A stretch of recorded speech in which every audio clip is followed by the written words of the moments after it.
Location of the continental shelf, light blue, on the Australian mainland. This terrace extends to the island of New Guinea in the north, the island of Timor in the northwest and Tasmania in the south. The archaeological terminology of the region has changed over and over. Prior to the 1970s, the single Pleistocene landmass was known as Australasia.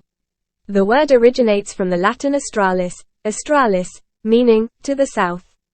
However, the term is often used as the name of a larger region, not located on the same continental shelf, to which a landmass such as New Zealand belongs. In the early 1970s, the term Greater Australia was introduced to refer to the Pleistocene continent. Earlier, the name Sahul was applied only to Sahul Sopan.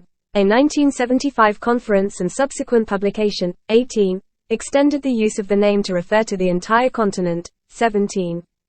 In 1984, W. Filewood proposed the use of the name Meganesia for both the Pleistocene continent and the present landmass. The term means continent or archipelago.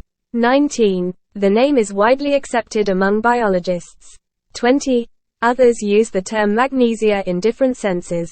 Travel writer Paul Theroux also includes New Zealand in his definition. 21. Others use it to mean Australia, New Zealand and Hawaii. 22. Another biologist, Richard Dawkins, introduced the term Australinia in 2004. 23. The term Australia-New Guinea is also used. Remains. The continent is primarily located on the Indo-Australian plate. This continent is located at the center of the tectonic plates. That's why there are no active volcanoes here. It is the only continent with no active volcanoes. 25. Until 9.6 million years ago, the continental landmass of Australia was attached to Antarctica as part of the southern supercontinent Gondwana. Then for a long time Australia-New Guinea was located on a single landmass. Sea level rise during the last glacial period, which ended around 10,000 BC, created the basin. At that time Tasmania was separated from the mainland. Between 8,000 and 6,500 BC the northern lowlands were inundated by seas, separating New Guinea and the Aru Islands from the Australian mainland. The northern Boe Archipelago, consisting of the New Guinea Highlands, Raja Ampat Islands and Halmahera, moved northward due to the northward circulation of Australia and the lowering of the Pacific plate height.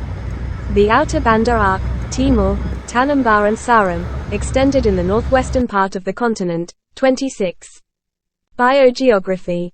The continent of Australia is made up of the landmasses located on the Australian continental shelf. The terminological names Sahul, Australinia or Meganesia are also sometimes used to distinguish between the country called Australia and the continent of Australia. The mainland of Australia, Tasmania and Papua New Guinea, and the two Indonesian provinces of New Guinea belong to this continental landmass.